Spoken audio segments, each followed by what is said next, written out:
Sejam bem-vindos. Para quem não me conhece, eu sou Margarida Franco, eu sou Head of Marketing da Flag e estou aqui para fazer a abertura desta talk, como vos indiquei, desta Flag Talks. Então, o que é que vamos falar hoje? Qual é que é o tema que nos traz cá hoje? Este é um tema relevante para quem trabalha em marketing e o tema é o que nós vamos falar é como transformar dados em decisões inteligentes. Então, a Flag Talks, Data Driven Science, da análise à ação no marketing inteligente, traz os dois especialistas que, a partir das suas experiências reais, vão mostrar como aplicar ciência de dados de forma estratégica e orientada para os resultados. Então, quem é que nós temos aqui hoje? Temos o João Santos, ele atualmente é Senior Manager de Data Analytics na Farfetch, tem mais de 10 anos de experiência em e-commerce e análise de dados. Ele começou no grupo 7 Graus, onde impulsionou marcas como a Cosmetics e liderou depois o grupo Seven Skin. Desde 2018, na Farfetch especializou-se em processos ETL, RPA e análise de dados em operações globais. É também Managing Partner da Silver Cosmetics e formador em diversas instituições e aqui na Flag. Por isso é que ele está aqui hoje também connosco. Temos a conversa com o João, o Hugo Nogueira. Ele é Principal Data Scientist na Metis. Ele desenvolve soluções em IA e Machine Learning aplicadas a marketing e CRM. Com formação em Economia e Matemática Aplicada, iniciou a carreira na Sonai e desde então tem liderado equipas focadas em Analytics avançado, em previsão de churn, segmentação de clientes e inferências casual para melhorar a performance de campanhas. É também mentor na área de Data Science.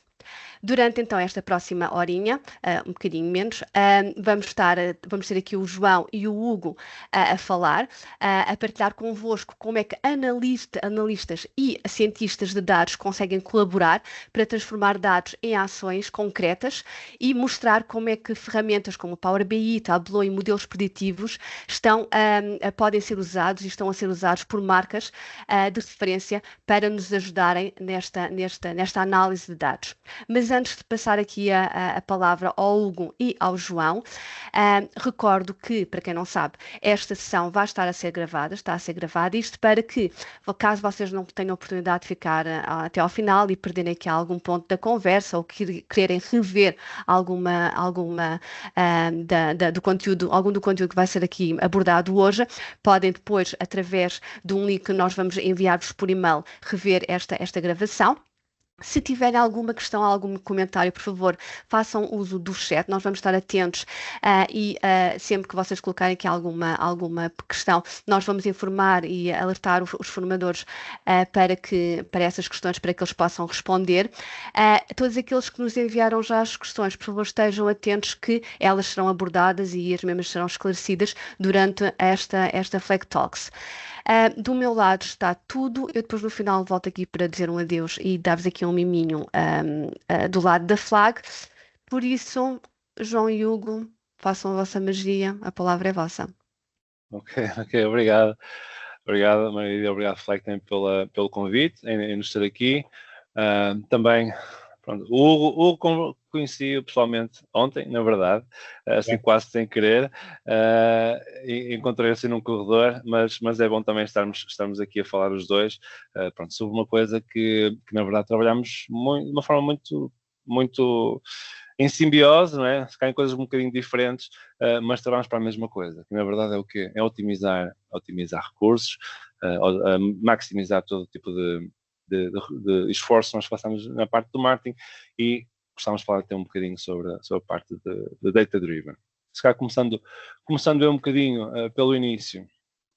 Então, só para vos dizer que eu já estou nesta área há algum tempo e tenho visto muitas mudanças. Nos últimos anos, as coisas têm mudado bastante. Eu acho que, se calhar, um dos principais impulsionadores desta mudança na área do marketing foi a aparição mágica do Analytics 4, ok? Se calhar, antes do Analytics 4 chegar, quase ninguém queria saber do Google Analytics, era aquela ferramenta tipo Windows 98 que existia e que todas as empresas eram obrigadas a ter, por assim dizer, mas depois ninguém olhava para aquilo, ninguém percebia o que é que aquilo queria dizer, e eu lembro-me que com o GA4 a aparecer, de repente, quase toda a gente teve que se preocupar com, eu vou ter que fazer migração, mas migração de quê? E se calhar eu acho que também, claro, com acesso à informação e a ferramentas de uma forma mais generalizada, conseguimos trabalhar os dados no marketing de uma forma mais abrangente. Já não é só para as grandes empresas, já não é só para quem tem um servidor ou uma sala de servidores com o SQL Server lá instalado e conseguem fazer queries. Agora a informação já está muito mais facilmente aberta, não é? E já temos acesso então a ferramentas para trabalhar nesta área. E claro, a área do marketing é muito complexa, não é? Por isso nós podemos ler e ver quase tudo, não é? Sempre que falamos de acessos, não é? Nós temos a parte de aquisição, temos a parte de comportamento, temos a parte da rentabilidade das diferentes campanhas, e nós podemos ir até o ponto mais pequenino, que é, por exemplo, a resolução do ecrã do meu utilizador. Será que isso vai afetar a minha taxa de conversão? Eu não sei, se alguma vez fizeste alguma análise com a parte das resoluções do ecrã, né? Mas nós conseguimos encontrar essa informação, basicamente, quase o mais ínfimo pormenor do acesso de um utilizador, conseguimos encontrá-lo. Agora, o grande problema de acesso a demasiada informação é que nós não temos tempo infinito, não é? E mesmo um data scientist consegue ter acesso a não sei quantas máquinas virtuais a fazer o trabalho por ele, mesmo assim não dá para fazer setup de tudo, não é?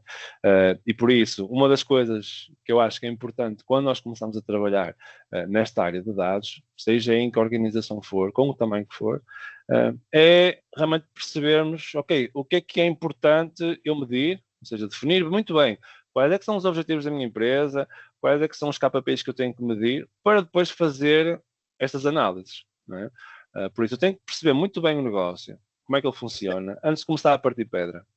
Não é? Eu lembro que tive quase uma crise de identidade quando entrei nesta última empresa em que eu estou, que é a Farfetch, em que eu, se calhar, pronto, ninguém da Farfetch está a me ouvir, mas eu tive quase 6 meses com uma crise de identidade porque eu não sabia o que eu estava a fazer, porque eu não percebia nada. Okay?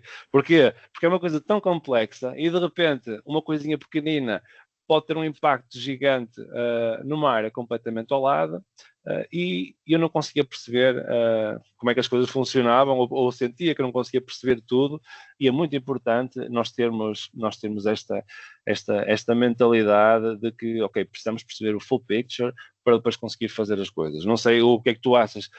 Quando eu estou a falar de uma perspectiva de analista, data analyst, mesmo uma perspectiva de data scientist, até que ponto é que tu vês que, por exemplo, perceber o negócio é das coisas mais importantes, não é?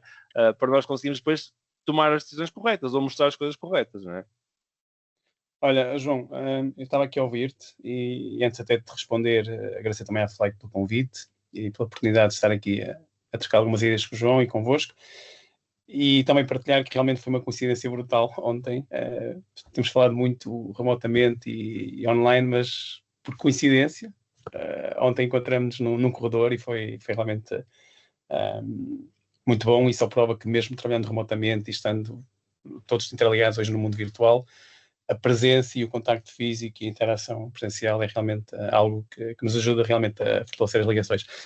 Pegando, eu estava aqui a ouvir, João, e obviamente identifico-me com tudo aquilo que tu disseste, mesmo estando na perspectiva de Data Scientist, e 2 ou 3 pontos que tu focaste, que eu fui tomando nota, e respondendo diretamente à tua primeira pergunta, eu costumo dizer nas minhas talks, com as minhas equipas, nas minhas aulas, whatever, que tu és tão bom a fazer data science e a modelar e a construir soluções de AI ou machine learning com valor, dependendo de quando bem tu conheces o negócio em que estás a trabalhar. Ou seja, hoje em dia, e estavas a descrever a tua crise de identidade na Farfetch, e eu tive a minha crise de identidade também nesta joint venture entre a Meta e o Hugo Boss. Portanto, praticamente trabalho 100% com o Hugo Boss, que é uma empresa fashion, que vocês conhecem. E tive realmente essa crise de identidade, que foi, olha, eu sei fazer machine learning, eu sei desenvolver modelos, eu sei aplicar N técnicas avançadas de segmentação e etc., mas eu tenho que conhecer primeiro o negócio do Hugo Boss e tenho que conhecer realmente todo o contexto e o comportamento dos clientes e tudo que são drivers de negócio que podem realmente acrescentar valor, para depois sim poder desenvolver as minhas soluções da AI e de machine learning. E eu tive exatamente esse período, também ninguém me está a ouvir aqui da Hugo Boss, tive realmente esse período, vou-lhe chamar de adaptação e aprendizagem, que eu acho que é comum a todos os profissionais desta área que entram para novas áreas de negócio, novas empresas, que foi perceber realmente quais são os drivers e que informação é que existe, o que é que está disponível, quais são as regulamentações corporativas e legais que me tenho que gerir para poder usar determinados dados. Portanto, todo esse ecossistema, mesmo como é que eu vou obter determinados dados, portanto, eles existem, mas como é que eu os vou obter, como é que eu os vou certificar em termos de qualidade da perspectiva do negócio, que estou a efetuar bem as minhas queries, estou realmente a trazer informação que realmente está credível e fiável para ser usada nos modelos, porque quem é desta área sabe garbage in, garbage out, portanto, se os dados não tiverem qualidade suficiente, os resultados não vão ser ótimos. E tive também esse período de adaptação. E, portanto, eu diria que, outra vez, quanto melhor tu entendes o negócio, melhor tu vais conseguir produzir estas ferramentas da AI. E depois tu dizias também que um dos desafios que vocês têm, que nós também temos, portanto, além de tu conseguires desenvolver ferramentas da AI que possam suportar essas decisões e todas essas oportunidades que tu referiste no marketing, em todo o ecossistema de e-commerce, digamos assim, tu tens o problema que advém com o próprio volume de dados, em que tu não consegues... posso trabalhar com eles, mas tu não consegues realmente monitorizar efetivamente tudo o que está a acontecer num detalhe mais granular. Portanto, ferramentas de monitorização e de alguma forma entender o que é que os teus modelos estão a fazer ou o que é que estão a segmentar, ou se avançares para a parte da automação em que os teus modelos decidem e autonomizam determinadas ações, como por exemplo mandar um e-mail a um cliente, mandar uma oferta, um voucher de discount a um cliente. Tudo isto, tu não consegues, no caso do Logoss são milhões de membros, tu não consegues monitorizar ativamente cada um dos membros, portanto tens que ter ferramentas que de alguma forma te consigam ajudar a monitorizar a performance dos teus modelos. E portanto, começamos, digamos, viemos de alguns desafios e tu também referiste mudança e nós estamos efetivamente num período de mudança dentro da própria AI, portanto, vocês todos sabem que nós nos últimos 3, 4 anos temos visto um hype de Generative AI, portanto, o que nós chamamos de GPTs da vida, etc. Nós estamos a verificar também uma mudança muito, muito disruptiva em termos do que aqui vem nos próximos 2, 3 anos, mesmo no próprio contexto da AI. E, portanto, tudo isto está a acontecer, tudo isto está a ser aplicado, digamos, ou toda a gente está a tentar aplicar isto de uma forma massiva e de alguma forma com valor dentro das suas organizações, e a maneira como nós teremos que controlar a própria automação destas ferramentas vai ser o grande desafio. Portanto, o desafio até agora era dados já existem, até dizem que vão existir mais dados sintéticos, dados gerados por AI, do que propriamente dados reais, vão existir mais no futuro próximo, e portanto tinhas o desafio da computação e dos dados, já foi, digamos, eliminado, minimizado, e agora tens os desafios, digamos, de controle e monitorização e a adoção dessas ferramentas de uma forma eficiente. E se calhar até voltando um pouco à tua perspectiva, João, nós como Data Science, muitas vezes este trabalho interativo que nós temos entre o desenvolvimento de modelos, eu costumo dizer que nós em Data Science temos várias vertentes. Temos a parte mais descritiva, em que nós olhamos mais para o passado e tentamos perceber o que é que aconteceu. Depois há inclusive um famoso diagrama que nos mostra que nós primeiro vemos o que aconteceu, depois tentamos entender o que é que aconteceu ou porque é que aconteceu, e depois tentamos prever o que é que vai acontecer, digamos, no futuro. E tudo isto, nós tecnicamente chamamos isto a modelação dos dados, o entendimento, o business understanding e a própria construção do que nós chamamos features, que é a informação necessária para estes modelos da AI funcionarem adequadamente. Esta procura pelas features, portanto, este trabalho quase em conjunto com o data analyst, portanto, é ele que conhece muitas vezes, eu sinto isso na realidade do meu dia-a-dia, é ele que conhece as nuances do negócio, é ele que conhece realmente as ações que podem ser disputadas as tabelas e as datas que escusar, essas coisinhas todas, não é? Porque às vezes usamos a data errada e, olha, lixou, não é? Estamos aí para o sítio errado, não é? E, portanto, essa interação, essa própria fase de entendimento que nós, como Data Science, necessitamos de o ter para depois desenvolver os nossos modelos, realmente vem da interação com o Data Analyst. E eu vejo isso como o entendimento do negócio, do business domain, o data quality e a preparação de dados, temos a certeza que estamos realmente a ter dados suficientes. Desenvolvemos então o modelo preditivo que vai prever, por exemplo, se alguém vai gastar X amount de spending no futuro, se vai fazer churn, se vai existir ou não, se vai voltar a comprar. Portanto, todas essas ferramentas que nós queremos desenvolver para alavancar o negócio advêm do uso dessa informação, e sendo capaz de prever muitas vezes, e provavelmente, João, não sei se sentes isso, o facto de nós prevermos algo no futuro às vezes não é suficiente. Portanto, eu posso prever que tu vais vender pouco, ou posso prever que um cliente vai fazer churn, mas logo a seguir vem a pergunta, principalmente o negócio, Então, como é então que se faz mais?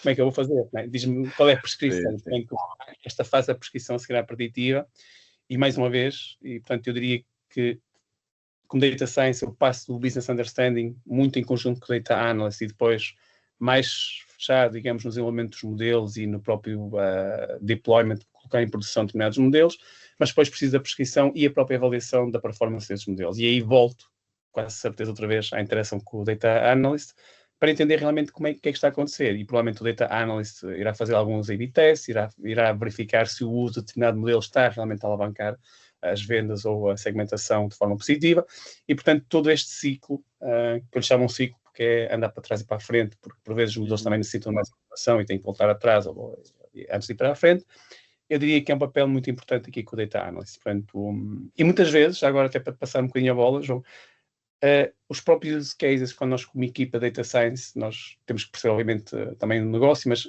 os use cases que nós construímos para desenvolver modelos, muitas vezes vêm dos problemas que os business analysts, os data analysts identificam com potencial. E por exemplo, perfeitamente um dos últimos que nós fizemos, que foi, havia a necessidade de prever o Customer Lifetime Value de determinados clientes para os próximos X anos, e portanto isso foi identificado, analisado, identificado pelo negócio, pelos data analysts, e depois transformou-se num use case preditivo de machine learning e recomendação a ser desenvolvida em função dessa necessidade de negócio. E portanto, não sei como é que vejam também às vezes esta descoberta ou esta procura de soluções se calhar um pouco mais da AI, mais complexas, que advém do negócio, aquilo que vocês descobrem e por aquilo que vocês medem e interagem, e até às vezes fazem uma espécie de contexto, de previsão do que é que poderá acontecer, e depois precisam destas ferramentas mais preditivas, ou mesmo de segmentação, clusters, etc., da nossa parte. Portanto, não sei se também vês isso.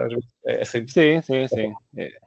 Imagina, mesmo com todos os AIs disponíveis, não é, no mundo, acho que ninguém consegue fazer tudo ao mesmo tempo. Ou seja, há uma grande componente que é a parte de ETL, não é? Ou seja, a parte da extração e transformação de todos os dados, e depois mesmo até trabalhar a parte dos reports, dashboards, ou seja, o trabalho do Data Engineer, até em conjunto com os Data Analysts e Business Analysts, é muito trabalhar, a perceber os dados que estão para trás, não é? Não temos a parte da futurologia, não é? Que é a parte do Hugo, mas trabalhamos muito esta parte de, garantir que temos tudo atrás muito bem descrito, temos as tabelas todas muito bem definidas, as tabelas limpas, temos a questão da data quality, e depois temos que conhecer muito, muito bem os dados para perceber exatamente quais é que são aqueles triggers que nós queremos identificar, ou seja, aqueles outliers. Quando de repente está a chuva lá fora, alguma coisa vai mudar, 1000 coisas podem mudar. Agora, é tudo importante? Se calhar nem tudo é importante, não é? E por isso, o trabalho de um data analyst, acredito que seja muito esta questão de conhecer muito, muito, muito bem os dados, por muito que nós queiramos dizer que toda a gente numa organização deveria perceber como é que as coisas funcionam, a verdade é que nem toda a gente tem tempo para isso. E o trabalho de um data analyst é muito perceber exatamente, vou dizer de uma forma quase, não vou dizer que é diminutiva, não é? Mas conhecer muito bem as tabelas, não é? Ser a pessoa que mais percebe aquelas tabelas, percebe o que é que cada data quer dizer, perceber como é que se liga esta tabela àquela tabela, tens que juntar por este ID, por aquele ID, não podes juntar por aquele, porque senão o que vai acontecer é que vais ter na mesma lá um resultado, mas as coisas não vão funcionar bem, não é? Por isso, perceber muito bem isto, perceber muito bem como é que este ecossistema funciona, e pronto, na verdade depois o que vai acontecer é que existem sempre alguns data analysts que querem tentar dar o salto, por assim dizer, e tentar prever um bocadinho o futuro. Naturalmente, um data analyst não ou seja, ter um data analyst na equipa não quer dizer que nós vamos acertar em todas. Certo? Ou seja, muito provavelmente, o que nós vamos conseguir perceber com um data analyst, e não minorando aqui o trabalho dele, é exatamente o que é que aconteceu, porque é que aconteceu, ou seja, e depois, com isso, tentar perceber, há alguma informação de uma forma consolidada e de uma forma recorrente que eu estou a conseguir identificar aqui, que me mostra que estou a ter uma alteração, um desvio de comportamento. E aí sim, podemos trabalhar em conjunto com alguém que perceba melhor, como é que essas variações depois podem ser analisadas, e com isso justificar o futuro, seja com alguém da área de Data Science. Eu acredito que nós temos que trabalhar em conjunto. Acho que um Data Scientist não pode estar focado naquilo que é o processo inicial de olhar para as coisas, perceber as coisas, perceber como é que as tabelas funcionam e ter acesso aos DBTs, ao Databricks, essas coisas todas, porque na verdade depois o que ele tem que fazer é pensar nos modelos, não é? Tem que pensar muito na parte de, ok, como é que eu vou criar um modelo que efetivamente vai gerar aqui algum valor e não tanto perceber se a minha tabela tem duplicados, por exemplo. Não é? Por isso nós aqui, se calhar do nosso lado, pensamos mais naquilo que é a estrutura, a qualidade e a coerência dos dados que nós temos, não é? Perceber, ok, conseguimos identificar alguns padrões, perceber os outliers que nós podemos ter aqui, fazer todos os reports e dar acesso à informação a toda a gente que precisa de ter acesso a essa informação via dashboards, via reports, via mesmo até alguns triggers tipo, nos Slacks e assim, para garantir que toda a gente tem acesso à informação de uma forma aberta, generalizada e que toda a gente sabe que a faturação de ontem foi aquela e não diferente, não é? Porque eu na verdade também posso dizer que em muitos sítios onde eu já estive a trabalhar, eu se fizesse uma pergunta, quando é que faturamos ontem, nós tínhamos 5 respostas diferentes. E todos foram à mesma tabela, não é? O que é muito estranho. E por isso, sim, nós estamos focados para trás, e enquanto que o Data Scientist se calhar vai olhar para a frente, não é? E trabalhar de uma forma completamente diferente, colaborativa, mas é isso, pensando naquele ponto mais à frente, não é?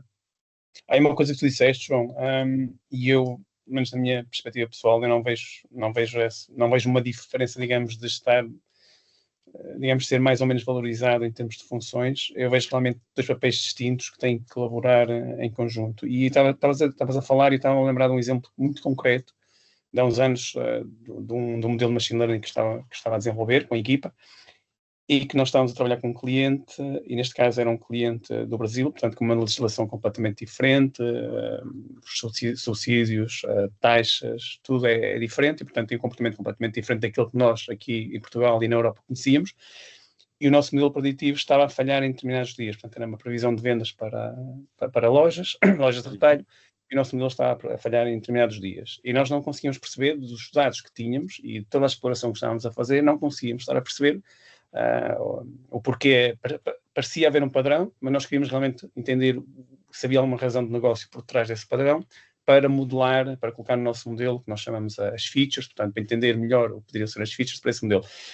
E obviamente, quem é que nos deu essa solução, ou pelo menos a justificação? Foi o Business Analyst, ou o Data Analyst, que nos disse, olha, vocês não conhecem, mas aqui no Brasil, ao dia, já não me lembro, ao quinto dia útil de cada mês, ou o que fosse, ou quando é quinta-feira, ou quando é sexta. Havia uma série de regras, digamos, implícitas. É quando a Segurança Social lá do Brasil paga os subsídios e etc. E, portanto, há um boost nas vendas no dia seguinte por causa disso e etc. E, portanto, este tipo de conhecimento que muitas vezes vocês, os analistas, conhecem porque estão muito perto do negócio, estão muito perto dos pontos de venda, estão muito perto das decisões comerciais, de stocks, o que seja. Portanto, estão realmente no meio do negócio em si, conseguem ter, por vezes, uma perspectiva e uma razão, uma justificação para nos ajudar a definir a informação necessária para os modelos funcionarem de forma... com alguma accuracy. E obviamente isto acontece devido à interação. Portanto, o Data Scientist, da minha perspectiva, tem que conhecer, tem que ter essa tal integração que falámos no início, João, esses 6 meses de adaptação, tem que conhecer um pouco o negócio para também poder fazer algumas perguntas relevantes. E depois o Data Analyst, porque já trabalha há X tempo, conhece estas 6 queries, conhece todas as fontes de dados, conhece diferentes departamentos e interações, vai-nos provavelmente dar a resposta de porque é que determinada coisa está a acontecer para nós podermos modelar. E, portanto, eu claramente vejo realmente uma sinergia e um trabalho muito colaborativo, inclusive sempre que eu tenho a oportunidade de construir equipas multifuncionais, Data Engineering, Data Science, Data Visualization e Business Analysis, portanto, todos eles fazem parte da mesma equipa, todos eles falam a mesma linguagem num determinado business domain, neste caso concreto, que eu trabalho e-commerce, CRM, etc. Todos eles falam a mesma linguagem, por vezes, se possível, pertencem à mesma equipa e interajudam-se entre si. Portanto, essa colaboração é claramente aquilo que eu vejo como necessário para ser sucesso na modelação. Sim. Mas a verdade é que, na verdade, nem toda a gente pode ser tudo, não é? Ou seja, estás a falar de gostávamos de ser todos na mesma casa, mas a verdade é que, se calhar, vamos ter pessoas que falam de LLMs e falam de SQL, outros falam de LookML e outros falam de DBT, e de repente estamos numa sala todos a falar chinês uns com os outros, não é? Mas que na verdade depois tudo isto trabalha, ou seja, para o mesmo objetivo, não é? E na verdade com diferentes ferramentas trabalhamos a mesma informação e tentamos fazer a mesma coisa, que é ajudar o negócio a tomar decisões mais bem informadas.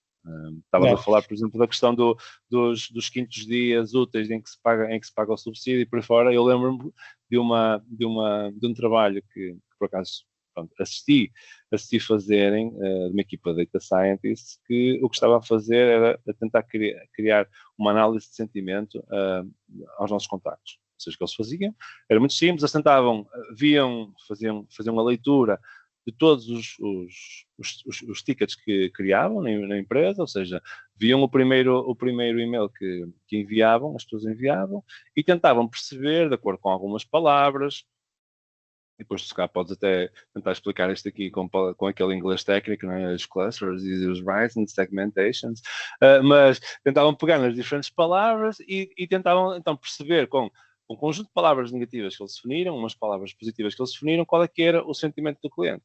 E eu digo, até aqui tudo bem. Qual é que foi o problema? E eles, tiveram ali 5 minutos, falaram connosco, olha, qual é a tabela? É aqui. Olha, onde é que está o corpo de e-mail? Está aqui. Está bem. E eles foram à vida deles. Durante 6 meses não voltámos a falar. E passados 6 meses, eles vieram e ei, temos aqui um grande trabalho, aqui uma cena, um modelo de classificação de sentimentos e por aí fora. Em 5 minutos, eu disse, não serve para nada. Porquê? Porque aconteceu uma coisa muito, muito interessante, que foi, nós temos, interessante, não tem piada nenhuma, mas temos uma tabela, que é a tabela dos casos, em que temos a primeira interação com aquele cliente, mas depois temos uma segunda tabela que já tem todos os e-mails que foram trocados dentro daquele caso. Ou seja, aquilo é uma conversa e eles, na verdade, só conseguiram assistir à primeira parte da conversa. Ou seja, o que é que acontece? Depois tu fazes um modelo que analisa sentimentos e por aí fora, e depois tu vais a perceber que eu analisei que esta pessoa deveria estar contente e de repente deixa de me comprar. Ou seja, as pessoas contentes já não compram connosco. Eu penso, faz sentido nenhum. Não é? E muitas das vezes é difícil uma pessoa conseguir manter-se um bocadinho à tona, não é? Porque principalmente nas áreas de data, os requisitos técnicos eu acho que são cada vez mais impositivos. Ou seja, nós temos que estar sempre a atualizar-nos. E podes falar um bocadinho do AI e dessas duas siglas também me fixe, não é? Que agora toda a gente consegue construir um prédio com 2 dedos, não é? Mas nós temos que estar sempre atualizados e ao mesmo tempo temos que sempre a fazer refresh daquilo que é o business acumen e perceber, ok, nós estamos aqui para ir para aqui, como é que isto aqui funciona e por aí fora, não é? E eu não sei depois também como é que, por exemplo, estás a trabalhar agora no Boss, como é que é a realidade de estar a trabalhar, por exemplo, num organismo que está sempre em constante mudança, não é? Com migrações e por aí fora, basta uma migração para de repente parte de todos os preconceitos que tu tenhas em relação à forma como olhas para os dados, não é? É verdade, e repara, uma das grandes dificuldades é precisamente essa articulação em que tens alguém na empresa a fazer determinada alteração, ou até mudar um schema ou mudar algo, e que de repente vai impactar todo o teu flow e os teus modelos estão em produção. Portanto, na minha perspectiva, João, existem, e tenho visto isso na empresa, tens 2 grandes desafios. Estas empresas grandes têm esse desafio da dimensão, muitas equipas multifuncionais, tudo interage, estamos numa altura de omnichannel e, portanto, tudo interage com tudo, e qualquer alteração numa determinada ferramenta, ou num determinado fluxo de dados, ou o que seja, numa determinada lógica, pode impactar com algo que está a milhas de distância, entre aspas, mas que impacta rapidamente. E para juntar a isto, tens o hype e toda a revolução que está a assistir generativa AI, portanto, tudo ao dia de hoje é questionável nos próximos 2, 3 meses, não é? Portanto, tu hoje recebes um modelo novo e dizem que é espetacular e aprendes a implementá-lo e demoras 2, 3 meses para realmente pôr aquilo a funcionar e de repente, saiu outro, com outra funcionalidade. Afinal isto já não é preciso, agora já vou usar aquele. E, portanto, se eu juntar tudo, a dimensão da empresa, toda essa transversalidade e multifuncionalidade que existe nas equipas que trabalham com dados, que produzem, que usam, que analisam, que implementam, o que seja, com toda a integração as business tools que são necessárias, né, para fazer a segmentação, para fazer a personalização, etc. Mas o que está acontecendo em termos de revolução, principalmente com Generative AI, eu sinto que todo negócio está a ser desafiado. Hoje, os customer centers, a personalização, o envio de recomendações, e de alguma forma até agnóstica às próprias marcas. Portanto, hoje tu podes usar uma ferramenta como o Perplexity, que te vai aconselhar tu dizes que é que queres comprar no Black Friday, ele vai-te aconselhar ou vai procurar em todos os websites que existem de várias marcas qual é que seria a melhor opção para ti, tendo em conta as tuas preferências, o preço, os comentários, o que seja, e de repente, muito mais do que uma marca está preocupada com o cliente, tem que estar preocupada como é que essas ferramentas que vão suportar, ajudar o cliente a tomar decisões, de formas até autónomas, como é que as marcas são posicionadas de forma a não ficarem perdidas neste ecossistema que está a emergir claramente atualmente. E, portanto, essas são as grandes preocupações, está tudo em mudança, desde a tecnologia, desde as infraestruturas, desde as ferramentas externas, com o uso da AI, que vão influenciar o comportamento dos teus consumidores quase agnosticamente a ti. Ou seja, provavelmente nada vai dizer nessas ferramentas, olha, tu és uma pessoa que gostas muito do Hugo Boss, portanto vais comprar o Hugo Boss. Não, a não ser que eu lhe diga diretamente que eu quero esta marca, ele provavelmente vai ver, olha, queres uma t-shirt deste tipo de tecido e com este fit, e etc, etc. Olha, e queres gastar X? Olha, tens aqui 3 ou 4 opções e completamente agnóstica à marca. E que tu, como marca, como empresa, não controlas. Portanto, tu vais ter que, de alguma forma, te integrar em todo esse ecossistema. Portanto, este para mim se juntares os desafios todos, é o grande desafio, digamos, dos últimos anos. E ainda hoje estava a assistir a uma outra talk e deram um exemplo muito interessante que foi a aviação e os carros, por exemplo, demoraram cerca de 60 anos a ser adotados, portanto, até chegar aos 50 milhões de utilizadores. O GPT demorou 0,2 anos. Portanto, se tu vis a velocidade com que estas ferramentas estão a ser adotadas, e imaginem, desde o consumidor final até quem está a desenvolver como nós, e a analisar os dados, etc., tudo isto está a ser muito impactante. E, portanto, eu diria que, e fazendo também um bocadinho a ponta aqui para um tópico que eu acho extremamente importante, João, é esta adoção destas ferramentas de Generative AI e todas as preocupações que daí advêm, e juntando isto ao facto de nós muitas vezes temos que ter explicabilidade, temos que perceber o que é que está a acontecer, temos que conseguir falar com o negócio e muitas vezes com o jeito à para dizer, olha, o meu modelo está a dizer que esta é a feature mais importante, se vai chover ou não vai, e vocês com conhecimento de negócio vão também ajudar a suportar, a validar, o que o modelo está a decidir. É hoje muito importante em termos de ética e responsabilidade corporativa, e o que nós chamamos agora de Responsible AI, portanto, teres ferramentas que te ajudem a explicar porque é que o teu modelo está a tomar determinadas decisões. E muitas vezes não é... Existem ferramentas, obviamente, técnicas para extrair essa informação e veres, olha, esta é a informação mais relevante que ajuda alguém a fazer churn ou não, olha, esta é menos relevante. Mas tudo isto sai, digamos, de uma forma calculada, estatística, com algumas ferramentas que permitem aferir esta importância, a importância destas variáveis, mas tens sempre que ter, digamos, o cunho, a validação final do negócio a dizer-te, olha, sim, isso realmente faz sentido. Ou no limite, olha, não estava à espera disso, é uma informação nova para mim até essa conclusão do modelo, e fazerem o trabalho também de alguma análise, alguma interação com o negócio e perceber se realmente isso fez sentido ou não. Porque explicabilidade, considerações éticas, mesmo às vezes o uso ou não de algum tipo de informação que pode ser ou não viável, portanto, todo esse ecossistema que vai muito além da modelação e do uso de técnicas para fazer essa modelação, só o facto de saberes o que é que podes usar e se faz sentido aquilo que estás a usar e se os outputs dos modelos estão alinhados com aquilo que o negócio e tu como data analyst estás à espera que aconteça, é talvez um dos pontos também mais importantes neste momento, com esta rápida adoção destas tecnologias, perceber e dar confiança aos resultados que advêm dos modelos. Obviamente estamos a falar de marketing, estamos a falar de segmentação, se calhar ninguém vai ficar chateado de não receber um voucher ou receber 10% em vez de 20%, se calhar vamos perder um cliente ou o que seja, mas se fizerem esta ponte para um business domain, por exemplo, como a saúde ou como uma legal, direito, etc., temos que ter muito cuidado com essas decisões, não é? O enviesamento, a capacidade de explicar o porquê de algumas decisões, mesmo em termos de recursos humanos, porque é que foste contratado, porque é que não foste, porque é que o teu currículo não foi selecionado e aquele foi na primeira triagem, tudo isto vai levantar perguntas, questões éticas e de explicabilidade. E muitas vezes também sabermos que tipo de modelos adotar, ou mesmo como é que estas novas ferramentas LLMs e Generative AI funcionam, ou até mesmo se decisões como implementar LLMs localmente em vez de usarmos APIs para comunicar com os modelos que estão na cloud. Todo esse tipo de decisões, eu acho que vai ter que ser em conjunto com o negócio, com os data analysts, com os data scientists, com as ITs, com as infraestruturas todas, para perceber realmente como é que se vai adotar estas tecnologias a implementar.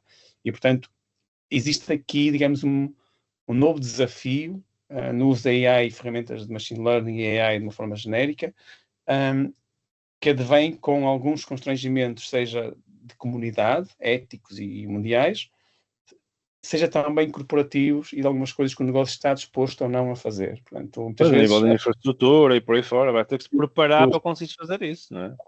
Tudo. Eu lembro uma vez... Mas é uma seca, é isso, não é?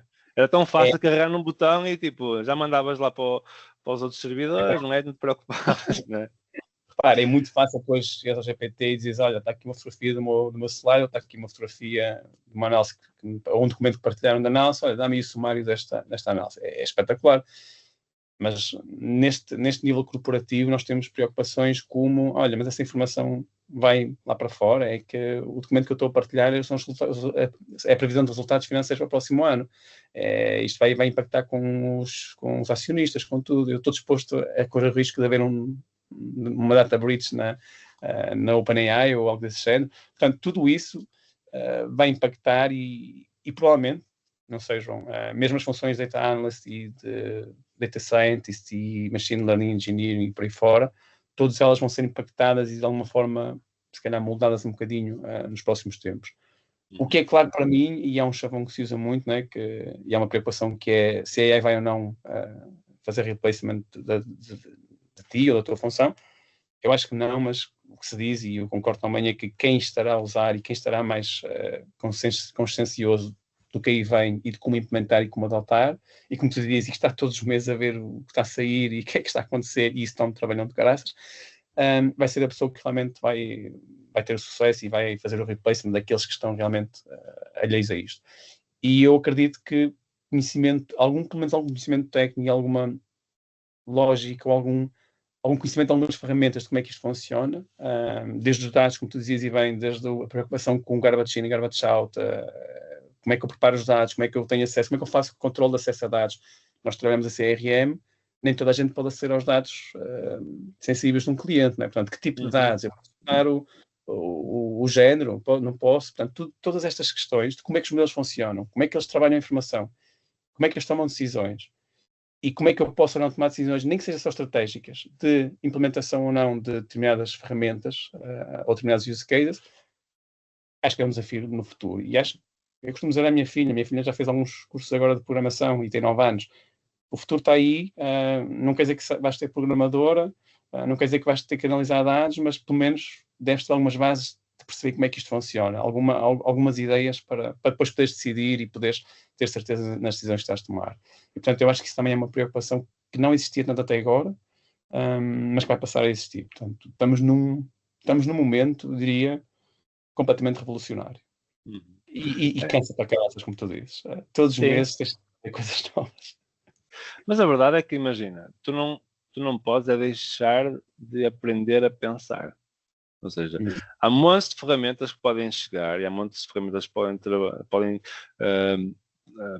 substituir um bocadinho aquela parte mais de macaquinho do código, por assim dizer, no meu caso. Mas a maior parte das vezes, se tu não souberes pensar e conseguir utilizar exatamente as ferramentas de uma forma responsável e mesmo até, pensar que isto aqui de prompt engineering é uma cena só bonita para meter no LinkedIn. A verdade é, se tu dizes, faz-me um site, ele faz um site, mas a verdade é que se calhar aquilo não tem nada a ver com aquilo que estavas a pensar. E quando estamos a olhar para os dados, eu tenho que perceber, como é que funciona esta tabela? De onde é que vêm estes dados? Para perceber como é que eu vou conseguir integrá-los. A integração de dados, por exemplo, é uma coisa que, por muito que tu tenhas Gen AI a fazer, é muito difícil a própria, pronto, a estrutura da AI percebeu que esta tabela liga com esta, a não ser que nós tenhamos sistemas que já são normalizados e que se vem tudo Salesforce vem tudo da mesma forma, vem da Talkdesk, vem tudo sempre, as tabelas são sempre iguais, mas se eu não souber isso, pá, na verdade eu vou ter que sempre pensar, e na verdade o AI depois também não me vai tomar decisões por mim, ou não deveria tomar decisões por mim. A verdade é essa, mas muitas vezes já começa a tomar, não é? Mas nós somos forçados aqui, se calhar, a perceber até mais o porquê das coisas, ou como criar as coisas, construir as coisas, e não tanto aquela coisa do tipo, olha, chapa 5. Não é? Eu agora, se for um AI qualquer, diz, faz-me um projeto de arquitetura para uma casa com 150 metros quadrados neste terreno. Ele faz, porquê? Porque tem 200 mil casas já feitas, ele consegue perceber aquilo, faz uma coisa. Agora, é aquilo que eu quero? Se calhar vai-me pôr, sei lá, vigas a meio da minha casa. Eu digo assim, pá, mas uma parede, meus vigas é lá em cima e cá em baixo. Né?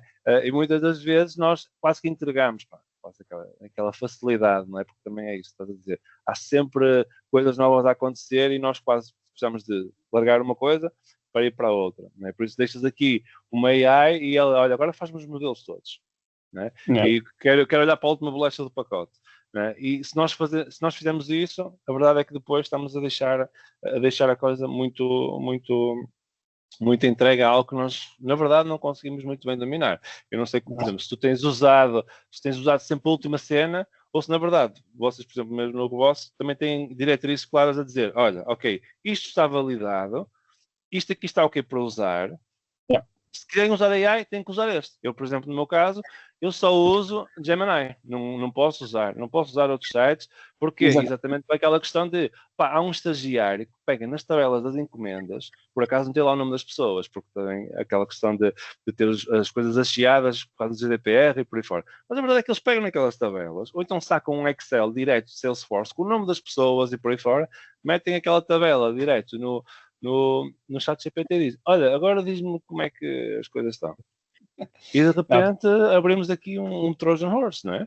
Tens toda a razão, João. E nós claramente, tanto do lado da Metis como da UVOS, nós temos diretrizes específicas do uso da AI e inclusive ferramentas desenvolvidas in-house, portanto são ferramentas que estão no nosso ecossistema em que nós só podemos usar aqueles. Portanto, eles depois têm barreiras de segurança, algumas estão implementadas localmente, outras estão até a comunicar com o OpenAI, mas tudo sob protocolos muito específicos desenvolvidos entre as duas empresas, e portanto temos essa preocupação e essas recomendações, e toda a gente pode usar o que nós chamamos a aplicação interna, portanto o nosso GPT interno, que não é o GPT, é uma ferramenta nossa, e só podemos usar aquilo, portanto não há, digamos, abertura para a partilha de informação no nosso GPT tradicional, como eu faço no meu computador pessoal.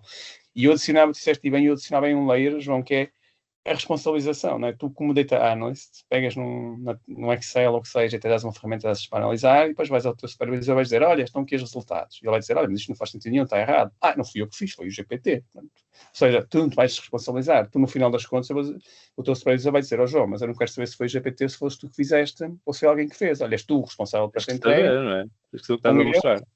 Tens que saber. E, portanto, essa expertise, não é? Quase de validação e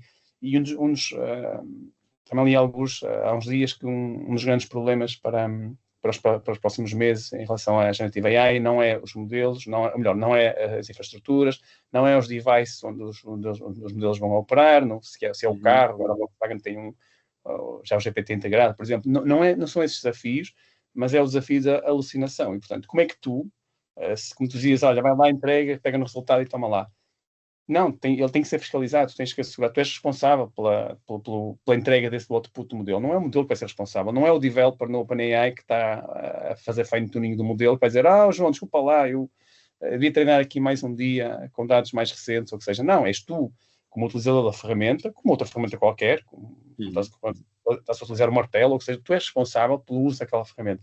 E, portanto, se tu não tiveres expertise, não sabes o que é que estás à espera, o que é que queres fazer, o que é que faz sentido que seja o output. Portanto, isso vai acontecer sempre. Essa responsabilização tem que partir do utilizador, seja data science, seja data analyst, seja data science que pede código para fazer uma determinada análise, seja o modelo, o que seja. E, portanto, eu adicionava essa necessidade de responsabilização e expertise, mesmo no uso dessas ferramentas. E, portanto, Isto é que eu dizia há uns minutos atrás, quem usar AI vai ter claramente um boost de produtividade, né? Portanto, vai fazer o primeiro draft, vai fazer o primeiro PowerPoint, vai fazer a primeira análise, mas depois vai iterar com essa ferramenta para realmente melhorar os resultados e ter a certeza daquilo que está a entregar. Tal como fazemos com uma equipa, né? Se a equipa me entregar, eu tenho que supervisionar e verificar que aquilo está realmente em condições e entregar ao meu cliente. E, portanto, essa responsabilização, expertise, esse conhecimento, mesmo no uso da ferramenta, eu acho que nunca vai desaparecer, não é? Portanto, e daí também vem, por exemplo, no marketing as decisões autónomas, não é? Portanto, eu vou confiar inteiramente num gerente de AI que está a fazer sentimento, que até está a funcionar bem porque são ferramentas poderosas, mas que vai dizer que alguém está contente ou está chateado com a minha empresa. Se calhar vou confiar até um determinado ponto, mas vou ter uma sample sempre de amostra para fiscalizar, para monitorizar. E, portanto, nós nunca vamos, digamos, desaparecer, mas mais uma vez eu volto um bocadinho atrás. Nós temos que saber como é que isto funciona, nem que seja mais high level, para realmente saber ou detectar quando é que esses potenciais problemas podem estar a aparecer. E, portanto, eu vejo também essa necessidade, de alguma forma, de ter pessoas que comecem realmente a entender como é que isto realmente funciona, não é? Portanto, como é que uma LLM funciona? É magia? Ou é realmente uma previsão quase probabilística da próxima palavra a acrescentar numa determinada geração de conteúdo? Portanto, todo este conhecimento, repito, provavelmente não vai ser preciso, nós estamos a fazer código e a perceber matematicamente como é que as coisas todas funcionam, mas pelo menos, very high level, a perceber, olha, atenção que há estes riscos potenciais na implementação ou no uso desta ferramenta. Portanto, também são desafios que eu acho que vêm aí para nós, para mim, para ti, para as equipas, para todos. Sim, e mesmo é isso, e nem precisas estar a trabalhar na área de data especificamente, mesmo dentro do marketing, a questão do Google Ads. Quando veio o PMax, há 2 anos atrás, aquele dizia AI e tinha uma cena toda mágica que basicamente parecia que carregas num botão e não precisas fazer mais nada. Assim, queres criar campanhas? Carrega neste botão e eu vou criar campanhas por ti. Eu quase pensei assim, já ninguém vai precisar de aprender a fazer campanhas, sei que é um anúncio, o que é que são as palavras-chave negativas, porque é que ele faz aquilo tudo sozinho. Não sei. Isso, se calhar, a minha veia de velho do Restelo, ou que já olho para aquilo e penso, isto não pode ser assim. Eu não posso pegar num saco cheio de dinheiro e dizer, toma lá o dinheiro, agora faz as campanhas por mim e vemos no final do mês, quando for para receber, e depois ficar à espera. Pelo menos não agora, se calhar daqui a 50 anos, quando já temos os dois reformados, se calhar já vai haver agentes, e agora com esta nova fase de agentes, AI, etc., vai haver agentes que fiscalizam agentes e que fazem supervisão de agentes, e provavelmente vamos chegar a um patamar já de muita automação e muita decisão automática. Eu diria que nesta fase, pelo menos, ainda não estamos lá, mas também diria que estamos a caminhar rapidamente, isto é tudo exponencial, portanto não sei o que vai acontecer. Mas uma vez são considerações de momento, não é? E que tens que estar mais ou menos atualizado nisto para perceberes o que é que aí vem. Mas para mim são tudo preocupações, digamos, válidas e vamos ver, não é? O que é que nos vai trazer aí. Porque eu olho, é isso, mesmo aqui para muitas pessoas a quem eu dou aulas e se calhar falo muito sobre a parte técnica em si, eu sei que a parte técnica muito provavelmente vai morrer, diga-se assim, daqui a 2, 3 meses ou daqui a 2, 3 anos, mediante a área que for, não é? Mas a verdade é que se nós não aprendemos a pensar, mas se nós não aprendemos a pensar, essa é aquela skill mais importante que eu acho que nós temos que perceber, ok, como é que esta área se desenvolve, como é que, ok, se eu quero criar uma tabela, se eu quero fazer uma extração de alguma coisa, como é que os fluxos funcionam, depois a parte da linguagem, a sintaxe em si não é tão relevante, porque imagina, eu passo de MySQL para SQL Server ou para BigQuery e de repente tenho que aprender uma nova sintaxe e por aí fora, parece que estou aqui a falar portunhol, não é? Quando mudo para outra linguagem. Mas a verdade é que se eu não conseguir perceber os conceitos de como criar as coisas, não é? E se calhar não precisa de pensar já em linguagens de programação. O marketeer pode pegar numa folha de Excel e ter 2 tabs diferentes e dizer como é que eu junto esta informação. E aprender a coisa mais importante que há no mundo corporativo, que é o VLOOKUP. Não é? É daquelas coisas que, ok, parece que desbloqueia ali a nossa mente, não é? E de repente conseguimos perceber, isto dá para juntar a informação, não é? E depois perceber, olha, mas eu tenho dois registros daquele cliente e então ele só me trouxe as 2 coisas. Já não posso só ver o lookup, então tenho que usar o SUMIFs, não é? Ou seja, mas essas pequenas coisas, ok, nós vemos estes pequenos desafios e tentamos perceber, ok, como é que isto funciona? como é que nós podemos, então, pegar em dados e tentar tirar alguma coisa com algum valor, este tipo de mentalidade e desejo de querer saber mais e por aí fora, é isso que também nos torna profissionais dedicados e que conseguem evoluir também à medida que a tecnologia evolui. Não é? Esta literacia analítica, que costumo dizer que nós, sendo os velhos restelo, como tu dizes, já vimos alguns anos para trás, já passamos pelas dores todas e temos esta experiência acumulada, mas essa de literacia analítica, não é? Quase para ver aquilo que pode correr mal e não simplesmente tirar para lá e fazer, não é? Olha, pode haver duplicados, olha, se houver duplicados tem que usar outra função. Toda essa literacia, eu acho que continua a ser conhecimento de expertise que é necessária mesmo com o uso destas ferramentas. Completamente de acordo. E esta aí, a Margarida, para nos dizer que agora digo eu. É isso, Margarida? Eu apareci aqui só para vocês perceberem que está quase no tempo. Sim, nós depois vamos para o café e continuamos a conversar, por isso não há problema. Força, Margarida. Não, estou aqui só para... Vocês podem terminar. Atenção, estão à vontade. Olha, do meu lado, e antes de passar ao João, eu diria só que esta literacia que o João estava a referir, portanto, esta expertise e a consciência de que está a acontecer neste momento é realmente algo que vai revolucionar, eu diria, praticamente todo o negócio e praticamente todas as funções que existem ao dia de hoje.